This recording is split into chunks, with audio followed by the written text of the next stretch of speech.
Their demands for change have thundered through halls of justice across the country, and with unusual speed, cities are making changes. Tonight, NYPD Commissioner Dermot Shea is speaking out about his move to disband a 600-member plainclothes anti-crime unit he considers the last vestige of stop and frisk. You are reassigning hundreds of cops who otherwise would be going after people with guns right now at a time that gun violence is increasing in this city.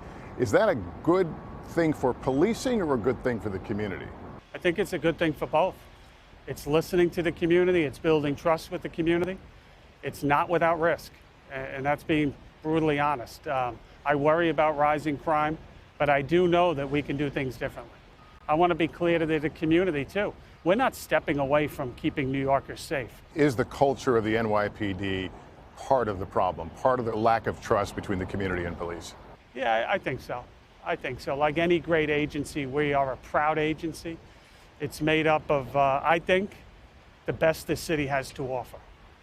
But we also have to look inward at times, and we're not imperfect. I asked about those clashes between police and protesters, police at times targets, and some officers accused of going too far. Was there a moment over the last couple of weeks that left you feeling embarrassed or left you feeling, oh my God, they're right?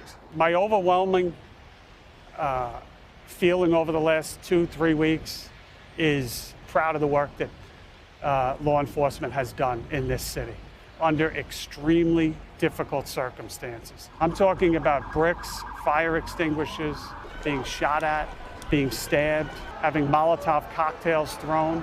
I am proud of what they did. We made mistakes. Did I see isolated incidents and take swift action because the actions were wrong? Absolutely. Then there are the calls to defund police. Some city officials proposing $1 billion cut to the NYPD budget. What's your reaction to that? I went on record a couple weeks ago in saying that I would take money from my budget and push it towards youth programs. That was the easiest decision I've ever made as the police commissioner. I think it's the right thing to do. But when you talk about defunding, I get very concerned when we talk about, Lester, cutting headcount at a time when we do have, unfortunately, rising crime. He says scrapping the anti-crime unit is just one step. Criminal justice reform advocates agree more is needed. We have to end violence and over-enforcement and overreach, and we have to invest in services that keep our neighborhoods and communities safe.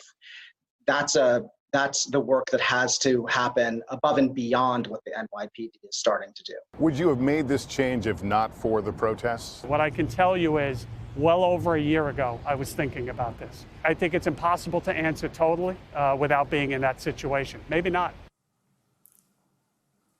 As marches continue, the commissioner says his officers are providing security, but they are not interfering. Hey, NBC News fans, thanks for checking out our YouTube channel. Subscribe by clicking on that button down here, and click on any of the videos over here to watch the latest interviews, show highlights, and digital exclusives. Thanks for watching.